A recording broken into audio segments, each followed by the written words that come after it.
Welcome back to Generator, my friends. This is episode 19, and I'm calling it Finding a Quiet Kind of Magic, because that's how my guest describes her wedding photography. Susan Stripling is a giant in the photography community, especially in wedding photography circles. You see, Susan is one of the world's most sought-after wedding photographers, having won literally countless awards, appeared in countless magazines, and representing some of the top brands in the industry. She's a Canon Explorer of Light and has taught thousands of students the intricacies of wedding photography. Susan and I met in 2019, and during COVID, we would keep each other sane by talking on the phone for hours. She even came up to visit here in Maine when she was on her way out to Acadia National Park last summer. She has an unreasonably deep love for horror films as well as Broadway, and I've been after her to appear here on Generator for a while now so that I could grill her on all of these things. In this conversation, we're a little all over the place. We talk about her selling the wedding school, we talk about using AI, the importance of self-care, as well as her top horror picks. But of course, no conversation would be complete without getting her thoughts on the future of the wedding industry. These are the types of conversations that I love to have because they're random and real and natural. So sit back and get ready to listen to my friend and my guest, Susan Stripling.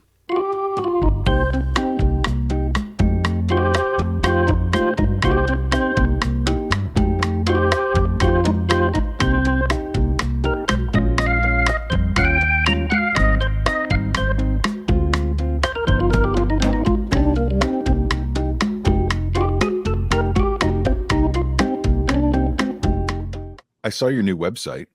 It looks amazing. Isn't it beautiful? It really is. Tell me about it. Tell me about the process. Like you've wanted to update it for a really long time.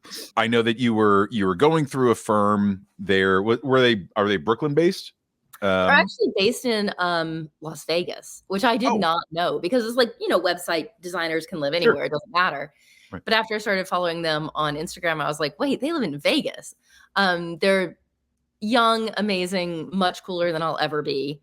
And I loved my website. Like I had the same website on the same platform for forever. It was like killing it in SEO, but I was really limited with what I could do with the aesthetics. And after a while, I needed a more, I hate the term high end, but a more high end aesthetic. So the company I hired, they're called Inkpot Creative. And I hired them because my friend Justin hired them. And Justin's personal Instagram handle is Justin Hates Most Things. And so if Justin liked them, I knew, right?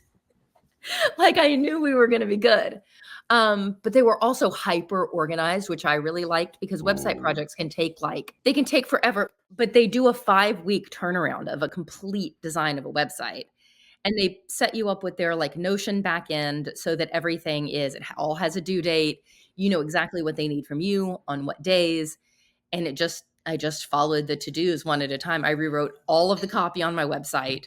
It's basically all I did for like 5 straight weeks. And it is gorgeous. And because I also hate most things, I figured we would get the very first draft. Now I'd be like, it's okay. Like it's close, but like there's a lot of stuff that needs to be done to it. And the first draft was it's basically what you see. Like we tweaked a couple of tiny things, but they just understood what I wanted it to feel like. And I love it.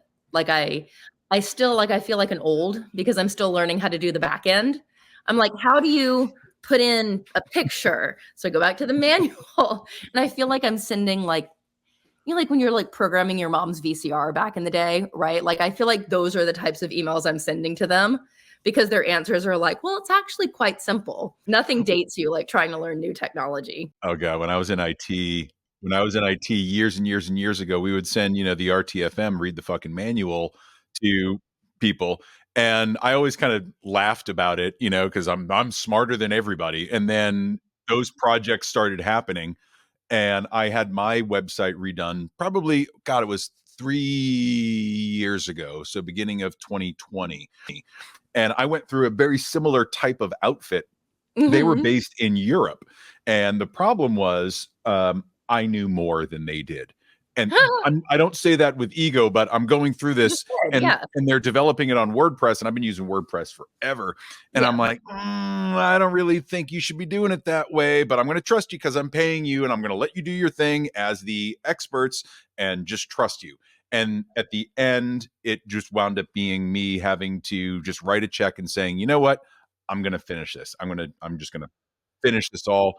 I appreciate all the holes in my stomach because of this. Thank you. So it sounds like on my next go round, I'm going through Inkpot.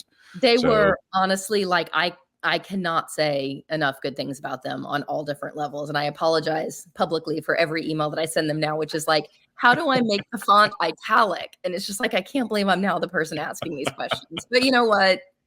It does look gorgeous. It does look gorgeous. I was going through it today, and I just wanted to see it because I had forgotten that you had said you updated the website, and I went back and I was like, oh, this is the new stuff.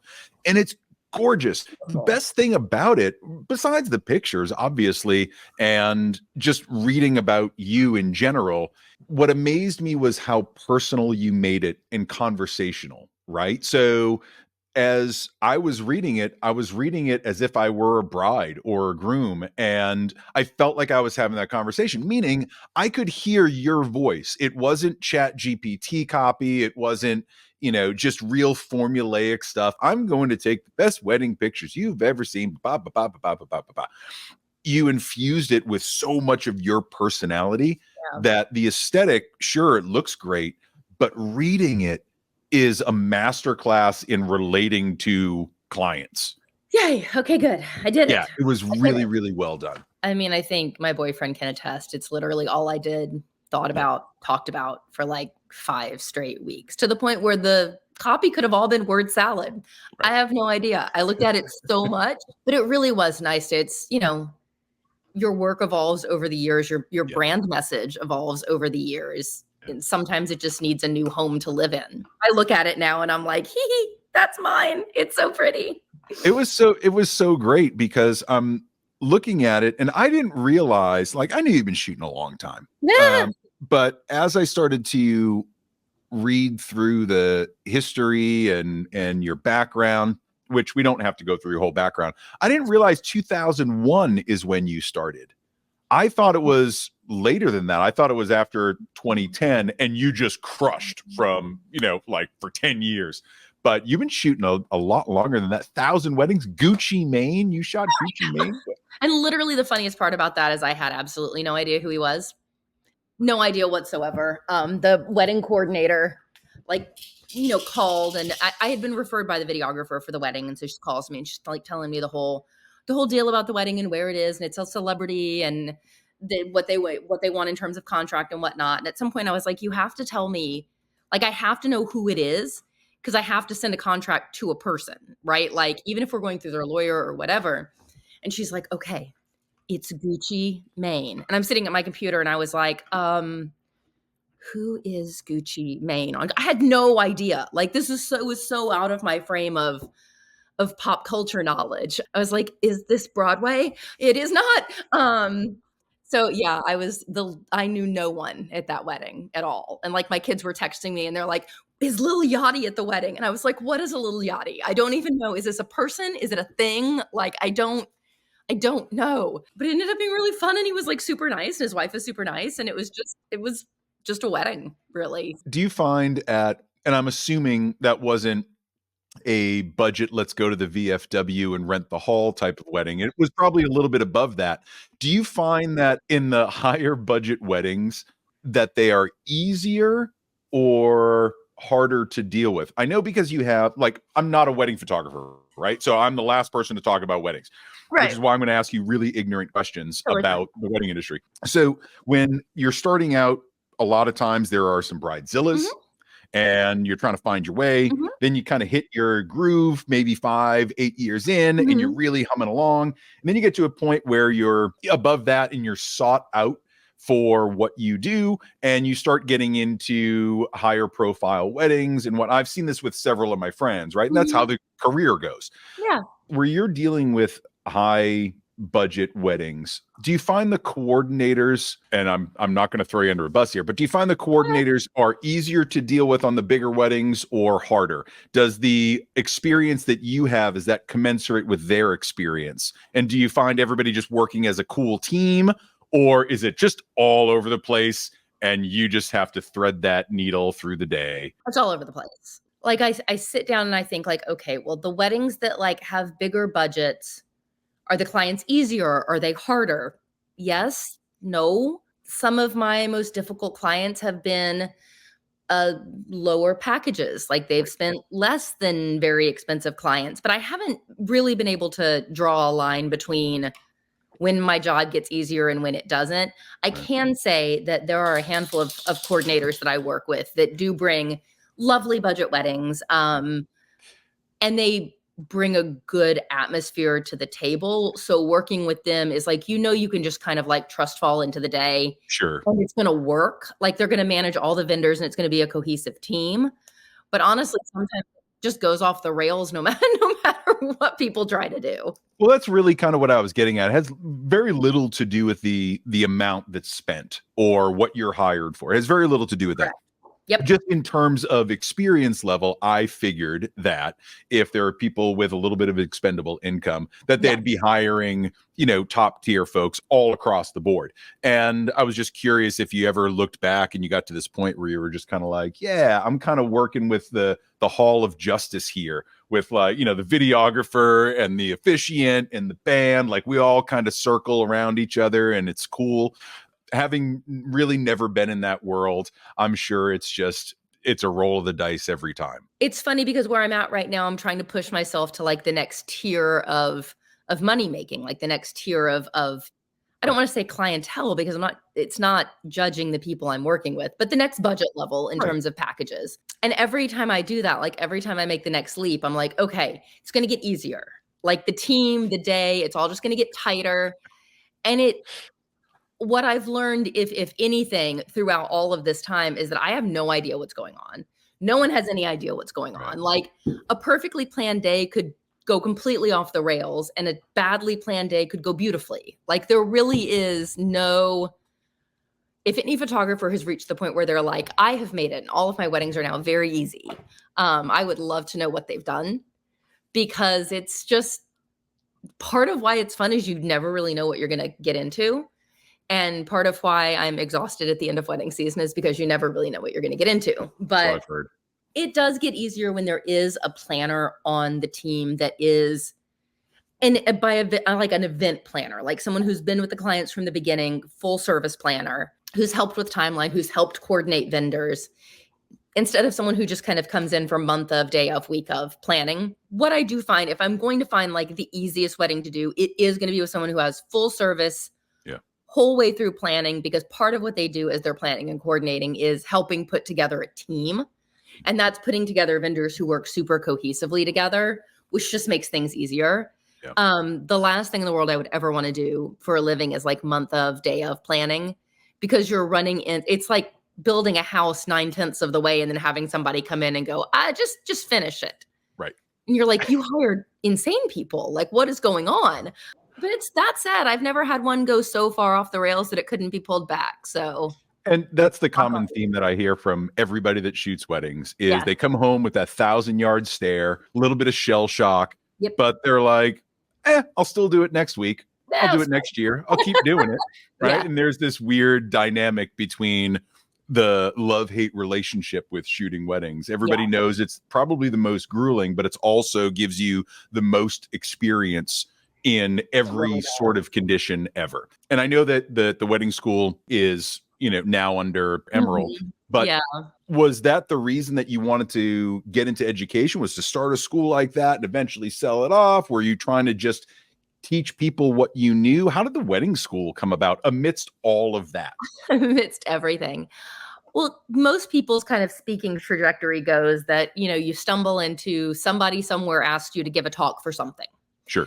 And my very first talk that was not like to our local camera guild, I went to Jacksonville, Florida, and I talked to the camera club at the diner. It was called the Tiny Diney. And I am not joking. I gave a presentation at the Tiny Diney on shooting destination weddings in Florida.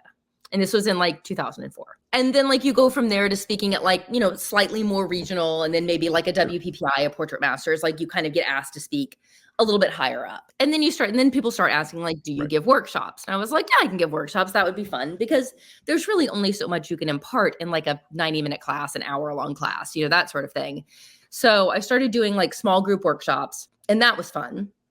But then Creative Live kind of came along, and they had me come teach for them. And I just loved everything about that teaching format. I thought it was fantastic, because we could teach direct to camera, but we could also film me doing things. And I'm like, this is great, because now people can, like, if they need their off-camera flash lesson, they can just roll back and watch it again.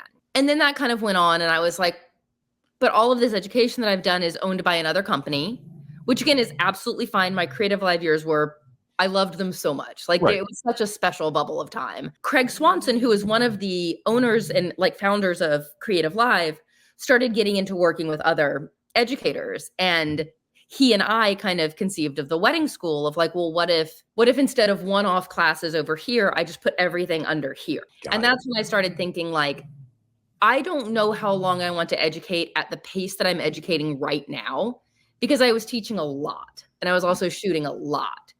And I thought, well, if I could build something that our industry finds valuable and helpful, once that is a package, I could hopefully sell that package.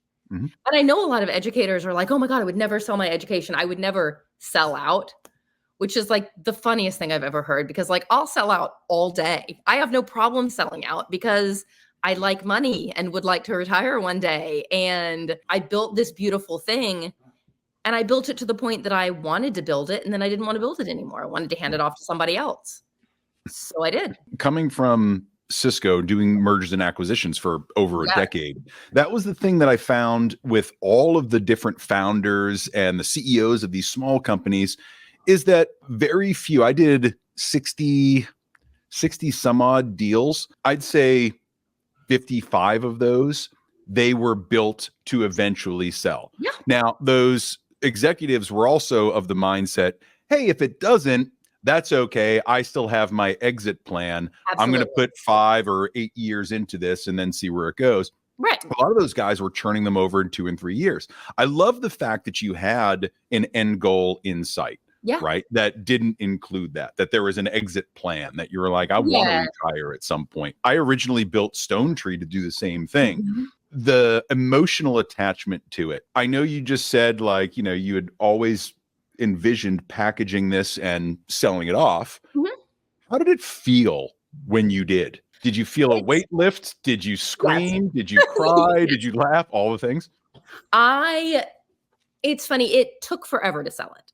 Like it took, oh my gosh, Matt, this was like it took probably about 18 months to get the whole thing done, because there had been another potential buyer before that, and that didn't work out. And then the sales started to happen through Emerald, and then it just takes forever, right? Like you've got legal, and then they have their legal, and then I have my legal, and then you have accountants talking to accountants, and then we're going to have the same conversation again, just with different people. And it was my first real foray into corporate America that taught me that I don't want to work in corporate America.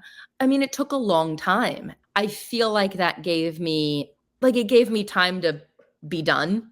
Yeah. So that when it was done, I was just like, okay, we're good. And I am very sentimental about a lot of things, but also very pragmatic at the same time. Mm-hmm. That I did build something. I built it to sell it. It is a capsule of the education of all of my knowledge of those years and those times, but that's over. Right. Like, and now I'm doing different things and I'm learning different things. And it's just, sometimes doors really do need to go. That's a horrible phrase about doors closed. No, it's not. Open. I mean, but it's true. I built this thing. I gave it a big hug. I sent it out into the world, and I just kept going. I find that I'm certainly very nostalgic and probably hold on to things a little bit longer than I should. Emotionally, physically, hold on to things longer than I should. It's always curious to me when I switch the brain and I go into the pragmatic mode. Yeah. and I look around and I can detach myself emotionally, decision making is so much easier for me. It really is. When I can just remove that emotion. Because what I've been doing lately is saying to myself, all right, if you were giving you advice, what would you say? Yes. If you were giving you advice, you'd say, drop her, go here, sell that, move, get rid of this, whatever it might be. Yep. It is very easy from the outside to look in and say, oh, it must be easy, right there on paper. Just sign here, it's done. Now, when you finish that phase, that season of life, and you start to move forward creatively, I've seen you explode over the past 3 years, right? Since COVID, since we've really started talking in 2019, thereabouts, I've seen you explode creatively with prints from your walks in a cemetery. Right, and flowers, and you're speaking differently, and I'm seeing you teach a little bit differently. What are you doing? Are you just exploring, having fun, trying to figure it out, or do you have another end goal in mind? Where are you at with that? What's funny is that I didn't really realize what I was doing until I started reading this. So for the first time, I've invested in like my own education this year. So, and in the education I'm doing, there was like a list of like books that are really good to read. And so one of them is like oh God, I can't even remember what it's called. It's the Elizabeth Gilbert book about creativity, Big Magic. I think that's what it's called, something like that. And one of the things she talks about is just like, stop creating with an end goal in mind. Just make it. Will it be stupid? Probably. Who cares? Just do it anyhow. And there was a big, like, in 2020, like I was living in Brooklyn. It was a horrible place to live during a pandemic. We were like shut up in an apartment building. It was awful. And I just kind of thought, who cares? Like, I'm just going to try doing this thing, and I'm going to try cooking, and I'm going to buy more houseplants, and I'm going to be weirder. And who cares? Like, I had somebody in my life for a really long time that was always like, you have to be super professional. Like, everything has to be professional. You can't let people in, like fourth wall. But over time, I'm just like, why would I do that? It doesn't matter. And if someone thinks I'm weird and they don't want to listen to me, that's okay. And if someone thinks I'm too soft now and too Taylor Swift fangirl now or too whatever, that's okay. I just kind of stopped caring and started trying everything. Well, when my kids went to college, I just got more dogs. That's a therapy session in itself. I'm only 45 and my kids don't live at home anymore. So why not try stuff? Why not let people see you're soft? I also fell in love and I got all gross. Like, I am disgusting now. Like, I'm squishy. It's vile. It's kind of like the F it, why not? I'm going to disagree with you on all those points. However, I did see you, like I saw you doing things that I never would have associated you with. I saw you painting. And I saw you doing things, getting into real estate development and interior design. And we'll renovating a whole building. Renovating a whole building. I saw you just having fun.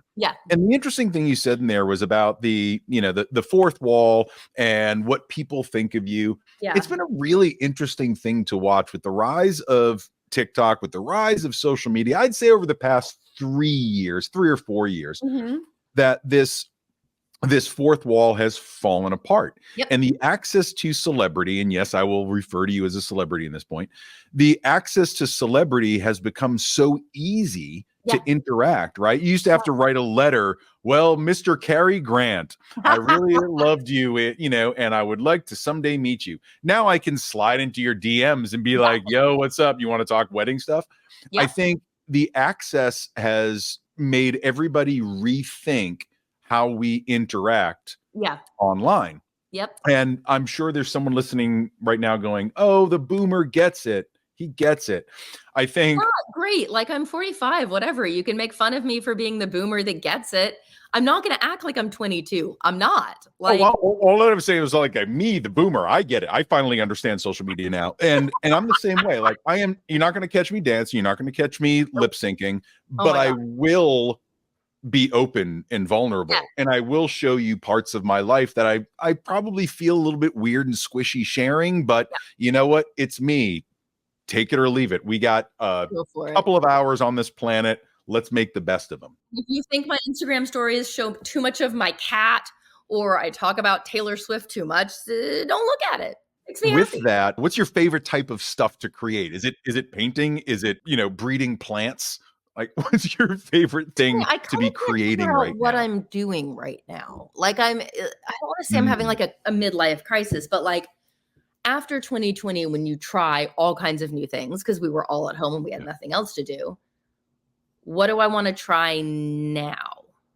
Because I've renovated my home. It's gorgeous. right. I've got my dogs. I found my partner. Like I don't feel like some of that felt a little bit like flailing. Mm, I don't I don't know what I want to do right now, so I'm trying to like sit in my not knowing, mhm. which is a horrible, horrible thing to like get an ADHD perfectionist and try to just like sit with where they are right now. But I don't want to start new big projects and I want to learn how to be a little bit easier. So, oh God, this maybe sounds so ridiculous. I'm on like a wellness journey right now, apparently, of like, I finally joined a really good gym and I'm working with a trainer and I'm working on what I'm eating. And like, one of the big things with the education that I'm doing now is the teacher I'm sort of working with, she talks about all of the things you need to do to keep a business going, and one of it is sustainability. And by Yeah, sustainability, she means your body and your well-being. yeah. So, like in the down season, I'm lifting weights and cooking beef stew and apparently walking on a treadmill desk now, which is a thing I Oh, do. you got one. Dude, oh my God. I don't It's such a simple thing. Mhm, You just throw a treadmill under a desk and walk at a grandpa pace mhm, while you're working. And then the next thing you know, you've been walking for 2 hours mhm, and you've done like 10,000 steps mhm, and you feel great. But my goal this winter is to take care of myself and to try to keep my brain open mhm. and see what comes in. Part of me is like, pick a hobby, ADHD, pick a Right, hobby, do a right, right, thing. right. We should make jewelry. Let's do pottery again. Like, so I'm trying to go the opposite of that and just learning how to be calm and enjoy just being calm and see where that goes.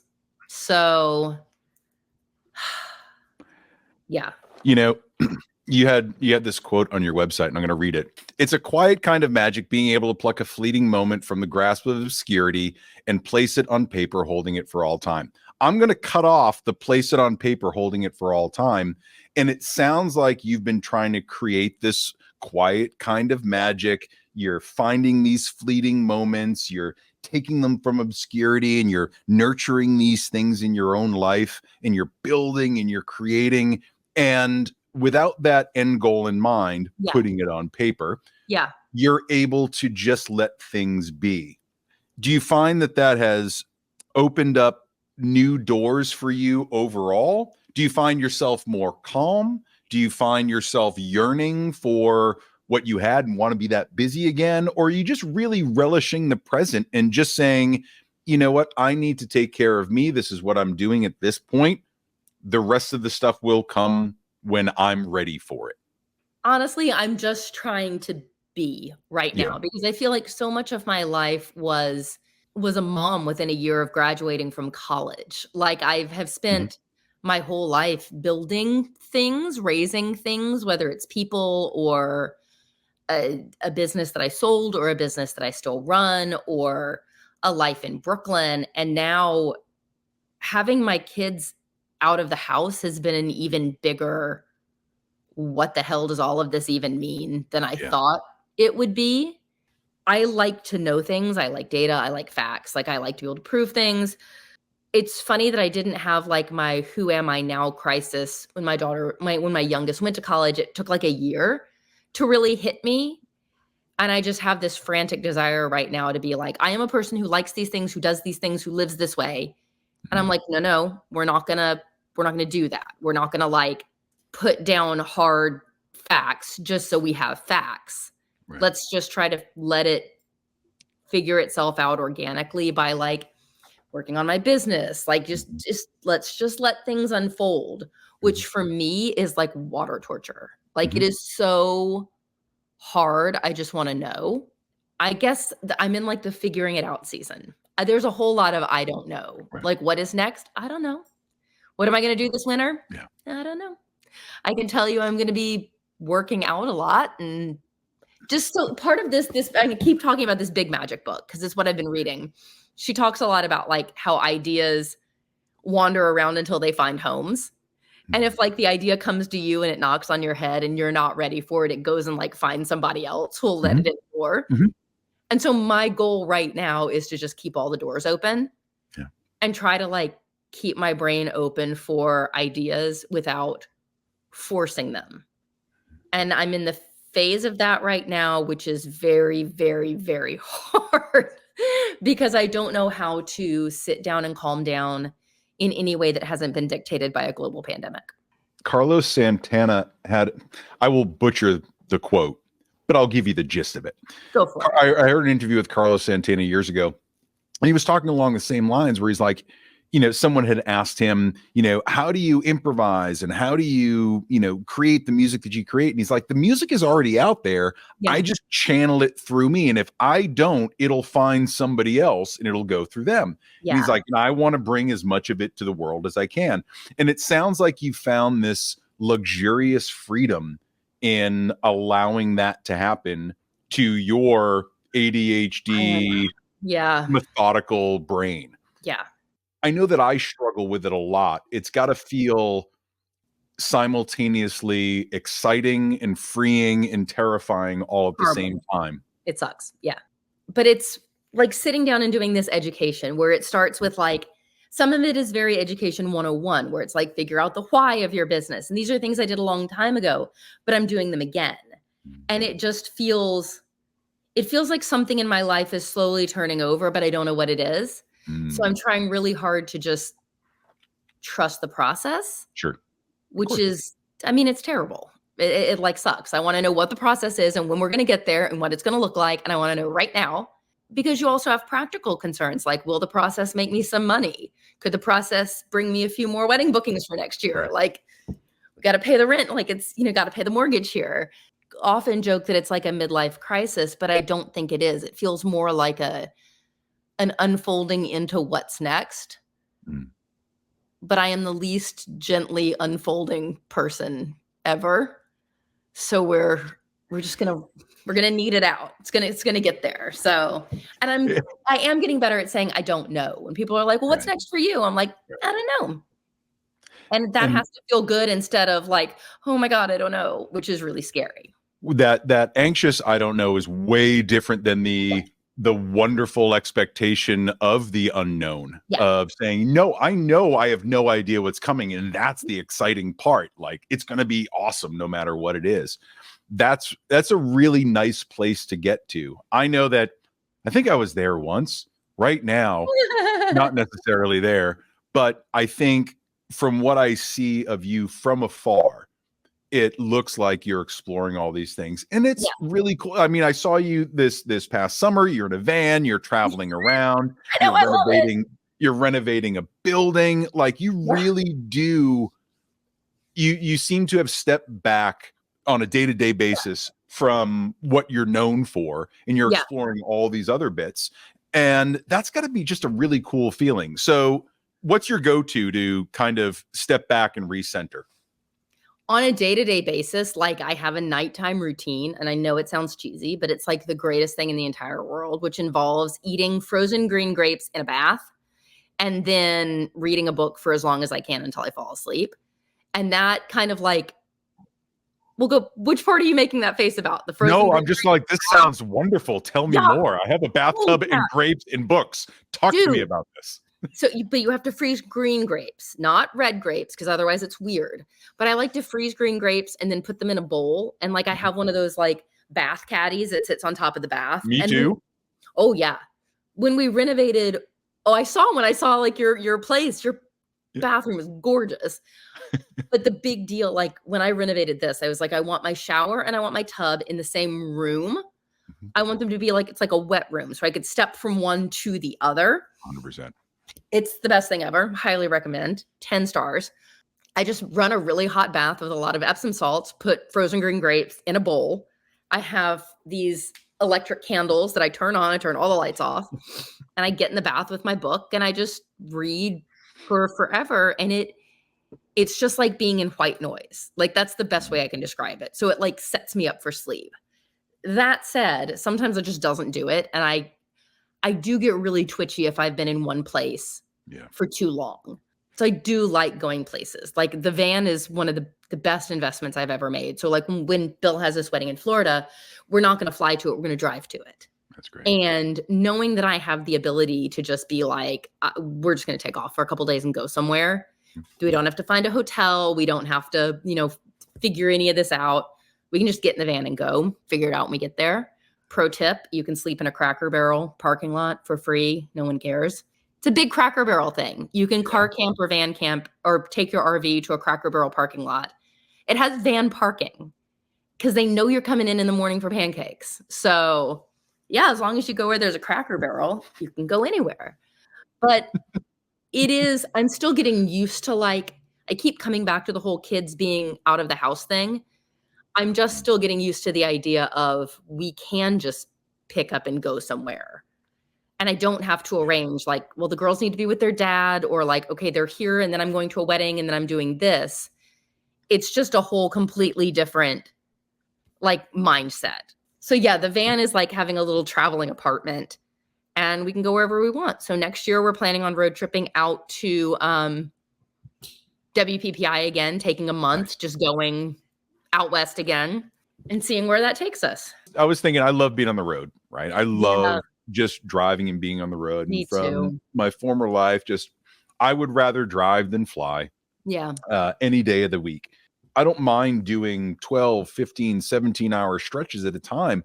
I fall into the hypnosis of the road. Zone. Yeah. And I really enjoy it. I listen to music. I think, I meditate. I listen to audiobooks, whatever it is, call people, get caught up, have a good time on the phone, whatever it is. I just find that I'm at home. Yep. All that pressure off my chest and my shoulders just goes away because I'm out here. There's nothing I can do. So I was actually thinking about if I go to WPPI this year, do I drive out?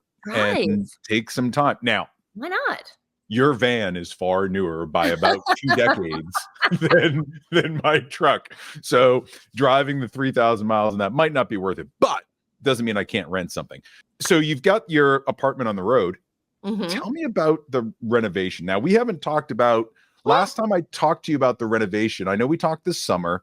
And you said it was going really, really well. Done, yeah. When we first started talking about it, you were getting into it with your friends. You were buying this building. There was this angst and nervousness about what the actual am I doing?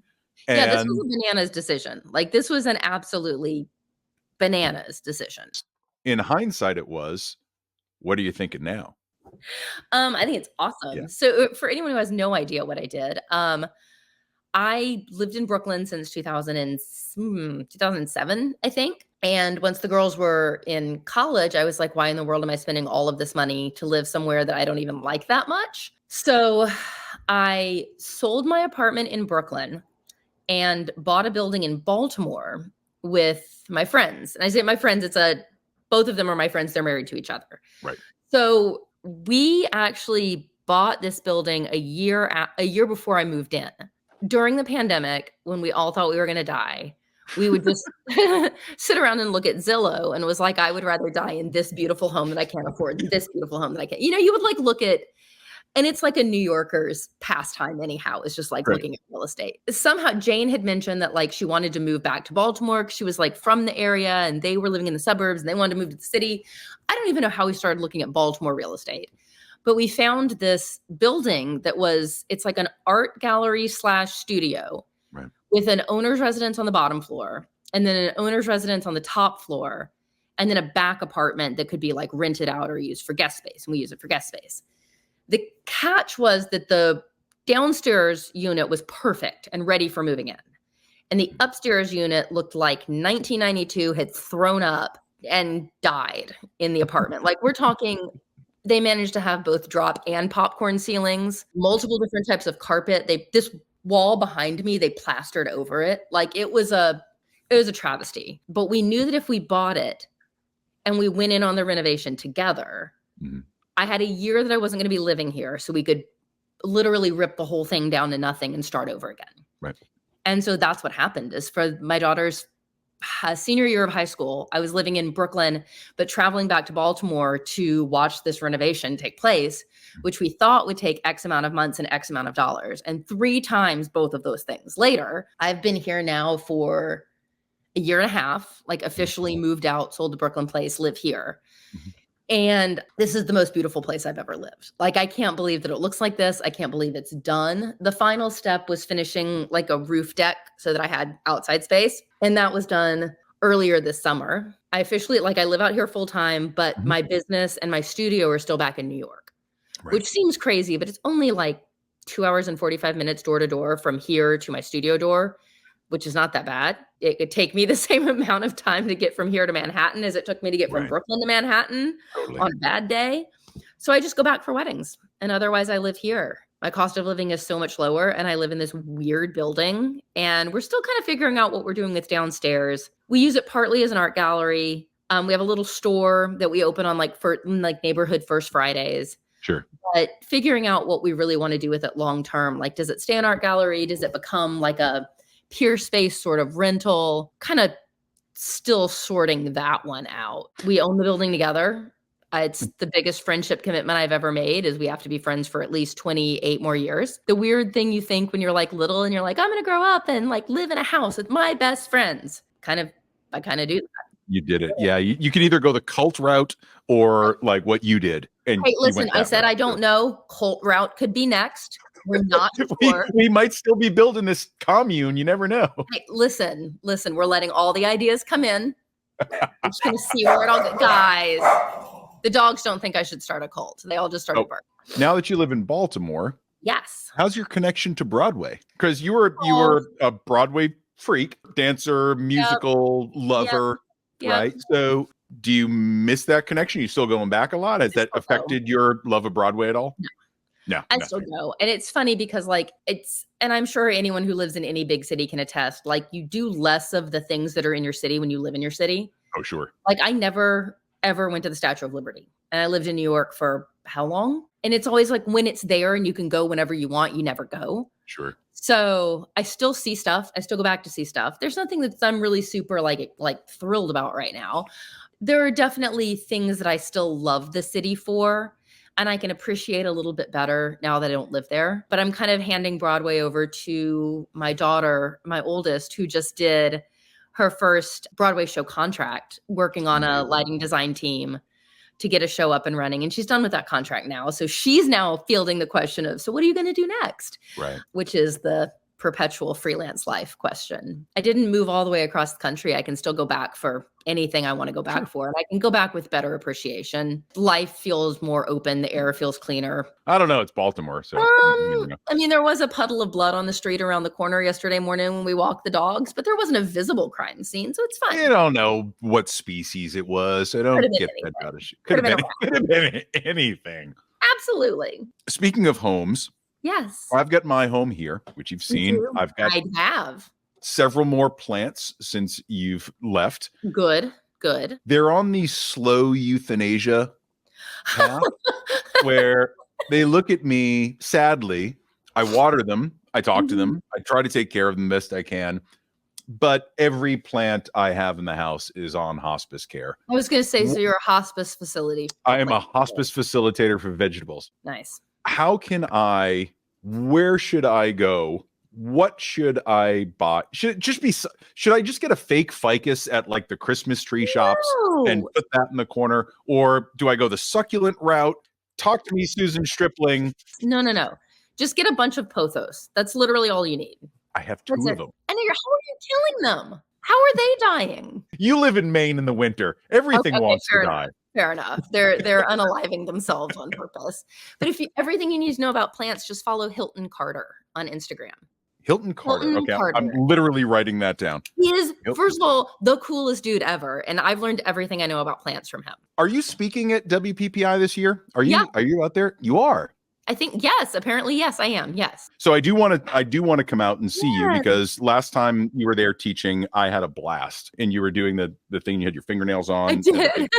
The self-portrait one. And that was really, really cool. And that's what got me thinking about your creative journey. Is there any topic that you thought of, or is this like the keynote that you write in the van on your way out there? I have a platform class that's about using AI for your photography Ooh. business in like all ways, shapes, and forms, from editing to copywriting to all of Yep. that. And then they're doing kind of like a wedding summit, and I'm going to do a talk there. And I just sent in like a proposed topic for that, which was they asked me to live shoot. I was like, well, let me do the thing where I show like, and live shooting for wedding stuff is so hard because it's just so different.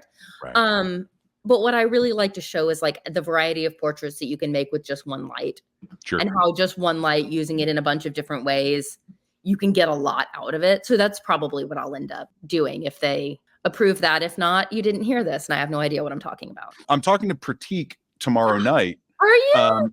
And we're going to talk all AI stuff. So thinking about, I know you have this relationship with Imagine AI. Yes. Like I've been using more and more AI in all of my workflow, little bits, pieces here and there, but even with the podcast here, using different AI tools to make my job easier. At first, I was very much against raising up these tools and allowing AI to grab hold. And then I realized I had this stupid little conversation with myself. I was just like, Photoshop has been artificial intelligence literally since the first time we ever used it. So why are we cracking eggs over this? There's really no reason for it.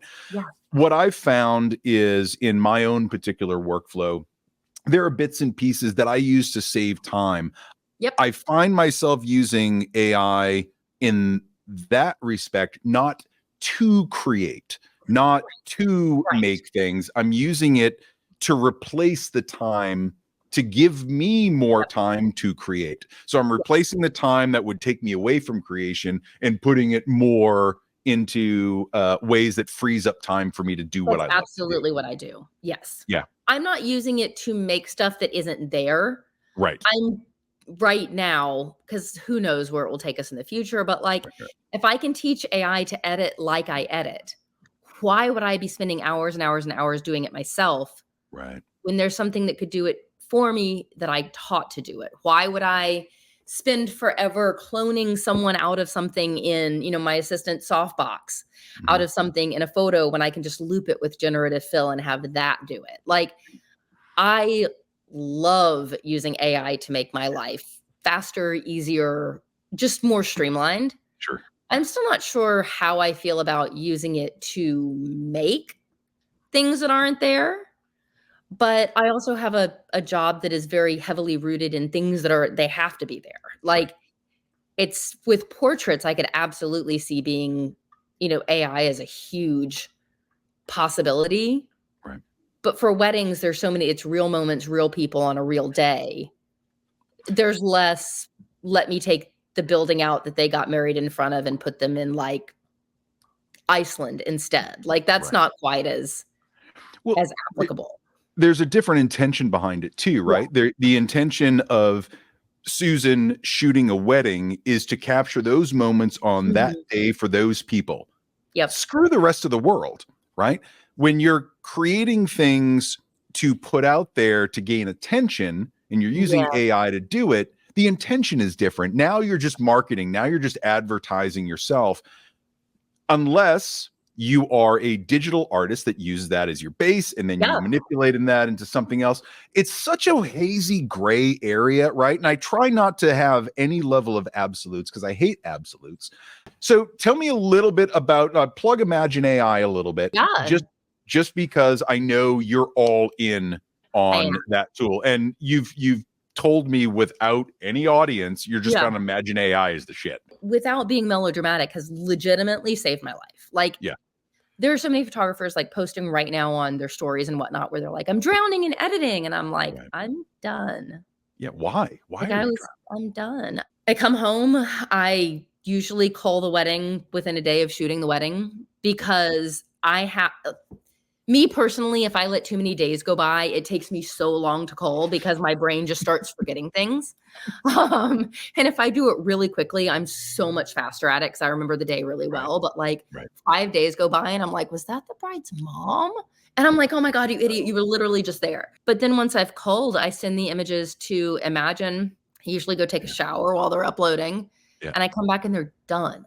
That's amazing. And I download the edits into Lightroom, and I still go through, I still look at every image, and I make little tweaks here and there, because sometimes, I'll make a decision with lighting and AI is like, I think this is where you're going with this, but sometimes you also go in this direction with this. So but I also then spend way more time than I used to on like playtime, like kind of masking backgrounds or cleaning things up a little bit more than I used to. But it has just there's no more tedious one at a time edits going on. It's just so instantaneous. And I trust it because I taught it.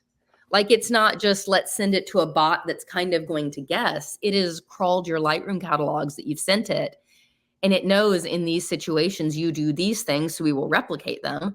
So I have even less human error than I've ever had before, because it's AI. It's a machine. It's probably going to take over my house one day, and that's actually fine as long as my workflow stays okay. But I did the most boring promo video for Imagine last year. It was actually hilarious, where they went and visited like Charmy, and there was like, tell me what you do now that you have so much more time with AI. And Charmy's like, I make meals, I spend time with my family, and they're like having a feast in the yard. And I was like, I sit on my sofa and I read a book.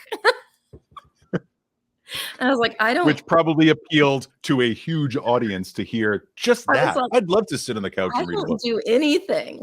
They're like, what do you do with the time you got back from Imagine? And I was like, nothing. I don't do anything. I take naps and walk the dog. But it really has, like, anything that can remove the bulk of the busy work, like having QuickBooks auto import my transactions. Right. It's so much easier than sitting down with my bank statement once a month and manually typing things in. It just makes my life easier. Why wouldn't I harness that technology? Because now my brain is clearer. It is more interested in the work I'm doing because I'm not slogging through it. And it just gives me lifetime back, apparently, to just get more animals. Like I was saying earlier, it gives you that freedom to create a little bit more. Let me play with these masks, right? Because I haven't spent 20 minutes on this one photo just trying to get it to look consistent with all the others. Now I can actually play with it and be a little bit more creative. And I think, you're so good at creating impact in the moment that you don't have to spend all your time in post-production doing this stuff. You're doing it in camera, essentially. The post-production is minimal in all good ways, I like to think. Which is the best part of AI for someone like you, I would imagine, because after weddings, you would spend all this time. Now that you've created everything in camera, you can come home and just have it. 90% of that work is done. You're still going to put your touches on it, but 90% of that work is done. That's gotta feel amazing, especially at this point, right? Where you're not just slogging it out every weekend. And it's funny, like, when people are like, well, what can I do to make my workflow faster? Like, the first thing I say is, like, your work needs to be tighter. Sure. Because the better my images are when they come out of camera, the less I have to, I don't want to say fix, because it's not fixing, it's just manipulating, but the less I have to fuss with each one. If it's cropped the way I want, if it's, as close as exposure as possible, mostly I just spend my time generative filling my assistant who's holding a light out of stuff. Hang on, what are the dogs doing? I hear the dogs in the background. They're shaking, and then there's booms. It sounds like it's a little bit of constant chaos, but you thrive within this chaos. Like it's this gorgeous dance that you're doing. It's a mess. Sometimes there's yelling. Right now the cat is in cat jail because she's being really bad. But and now all of the dogs are looking at me like, what are you saying about me? It's funny because like, when it's chaotic, it's literally the worst thing. And I think, why have I done this to myself? But most of the time it's like, wow, I get to share my home with these creatures who are so funny and snuggly. And like, the best thing is, like, Bill took a picture of, I was having a sick day and I was like laying in bed and all of the animals were in the bed with me. The cat, all 3 dogs smushed right up next to me. And I was like, this is living. And then the Dr. Doolittle. And I was like, you can all move out. You've got a birthday coming up in January. Uh-huh. So I understand. I do. You've never struck me as we're going to make this Susan's birthday month type of person. But beginning of the year, right? You've got a lot of things going on. It's before the season kicks off. I didn't know if you took the winter And especially around the beginning of the year to take a trip or go somewhere warm. I know you probably I won't don't be like north. being warm, so that's, it's a perfect time of year for me. I don't like to be warm at all. We're talking about going to this Florida wedding, and it might be in the 80s, and I'm like, I'm going to die. So I don't book weddings now around Christmas, and we're just not doing New Year's Eve weddings anymore. Sure.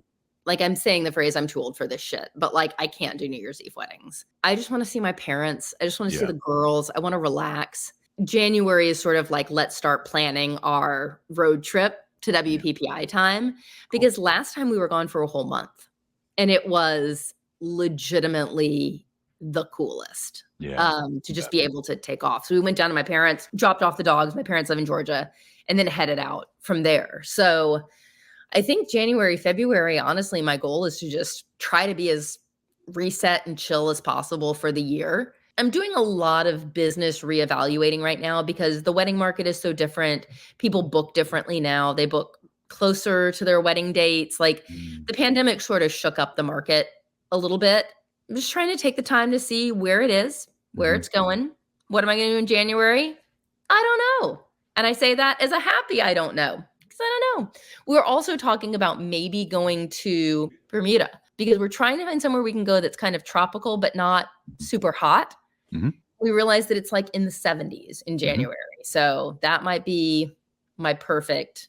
Bermuda is beautiful. You've been? I've been down to Bermuda, Aruba, Turks and Caicos, St. Lucia, St. John's. I spent a lot of time down just because it's so easy to get to from the East Coast here, right? Yeah. So we used to go down quite a bit. We'd either go and spend a week, we'd fly down and spend time there, or we'd do the cruise and we'd bounce. We've only went on one cruise and I'll never cruise again. I don't think I'm a cruise type. I'm not built for that.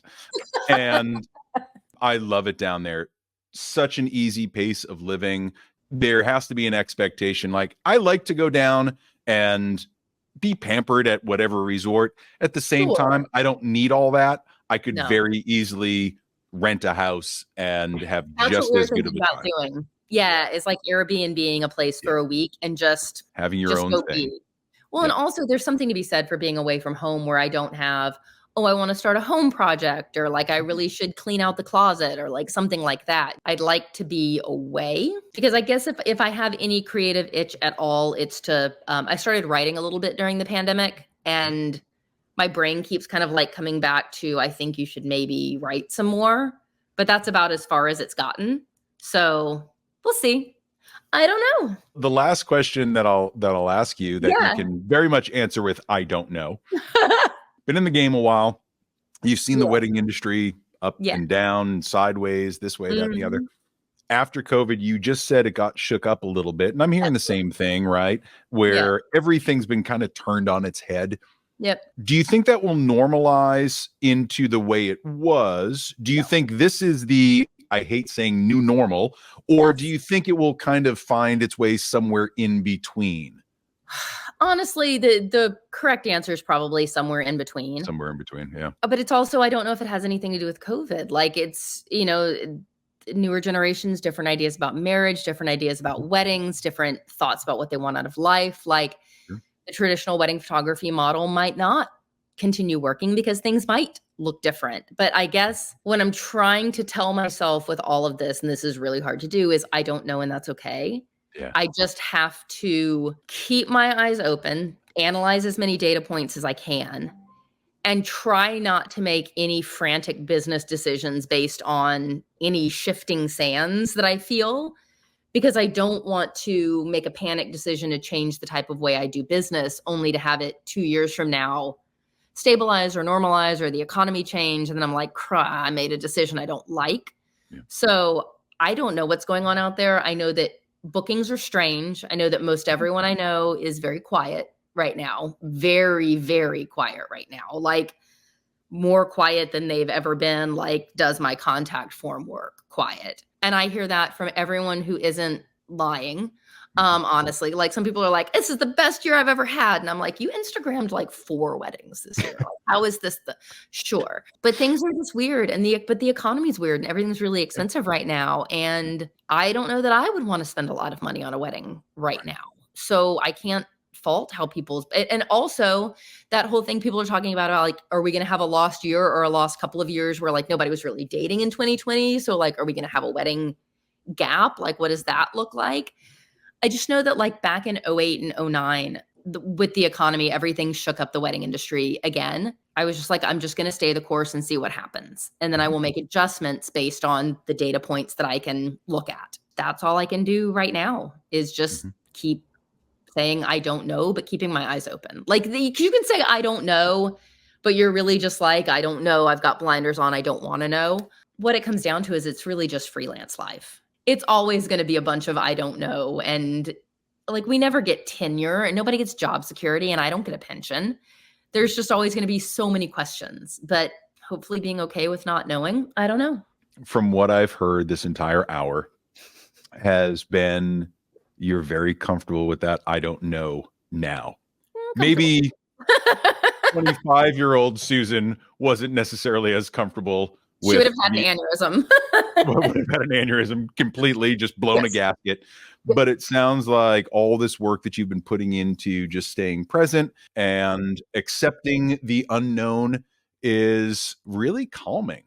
I'm noticing now, I don't know if it's, this wonderful relationship that you're in, if it's just coming to a better place with yourself. But from all of our conversations, again, it has become very obvious that you are much calmer, much more in control of yourself, much more serene and content. And it's an awesome thing to see you stay in that place, even when you're saying, I don't know where it's going to be. Oh, and I have panic days. And like, Bill and I have like our weekly freak out about business and like everybody does, but therapy, meds. Sure. But like realizing that, like, I think if 2020 taught me anything is that like, at the end of the day, you only have so much control. Right. And I can either learn to live okay with that, or I can let it eat me alive. And we're going to try to learn to live okay with that. If not, I'll just get another cat. I don't know. There's always a solution to every problem. Thank you, Susan, for giving me all your time. I know on a cold night like this, you'd rather be buried in blankets with all the animals. But instead, we're going to get takeout Thai food and watch Top Chef. Yeah, so if people think that like in the off season, I'm like watching high fine art movies, dude, we were like watching Top Chef and TV shows about how to build tiny houses. And I'm reading junk murder mysteries, and it's like the best. All right. And speaking of which, we never even got to talk about horror films. So I'm going to put you on the spot. Top three horror films that you've ever seen. Knock them out. Top 3 horror films. Number 1, it's called Pie Wacket. It will scare the crap out of you. Pye, Pie Wacket. Very freaky. Scares the shit out of me. Number 2, it's called The Witch in the Window. What hand gesture did I just make that made balloons fly behind my head in this? I have no idea. I've never seen that. I just moved my arms around and all these balloons flew up behind me. So Pie Wacket. Witch in the Window, Hereditary. An honorable mention is Midsummer, which is like my comfort horror film that I like to fall asleep watching. Because nothing's really more soothing than, burning your boyfriend in a bear carcass. You got to do what you got to do. Pie Wacket is really freaky. It's never heard of that. It's very like, it didn't get a huge release, very small movie, but there's just something about it that rubbed me really the wrong way. And everyone I've showed it to, it stressed them out. Because it's my favorite type of horror, which is you don't see the bad guy and it doesn't end happy. It's a magic formula.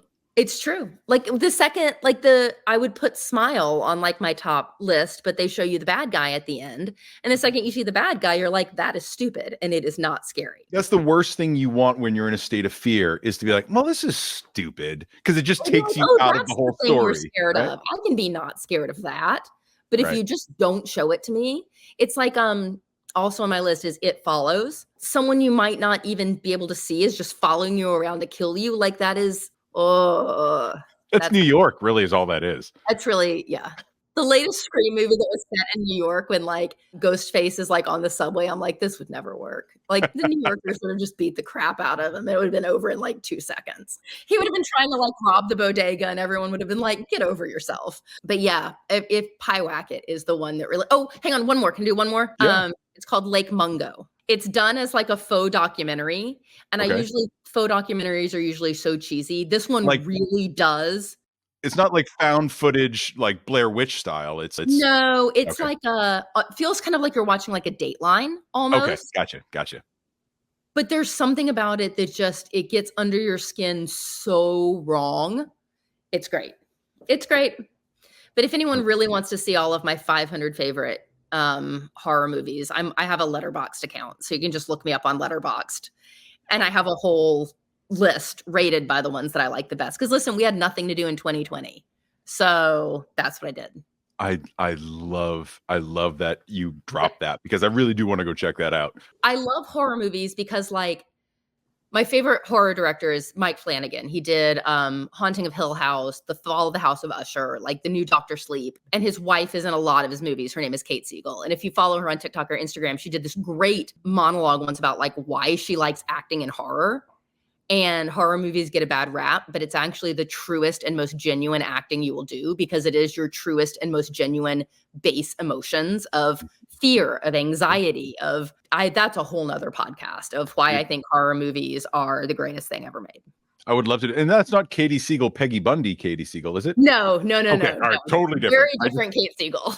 Yes. Awesome. Well, thank you for all of this. And yeah, I will have you back. Why don't we do something in October-ish, and we can do your you can do your horror picks. Oh my God, my friend Camila and I can do our horror movie fan club for you. All right. So I'm going to see you at WPPI in a couple of months, and we'll have more conversation. We'll go to some overpriced restaurant and have tiny little donuts. Bill just did a fist pump. The Stack little donuts over at, you remember the little donuts at Stack, the little baby ones? Okay. All right. We're going back. This has been amazing. Thanks for giving me your time. I will, I'll see you soon in Vegas. You better. All right. Bye-bye.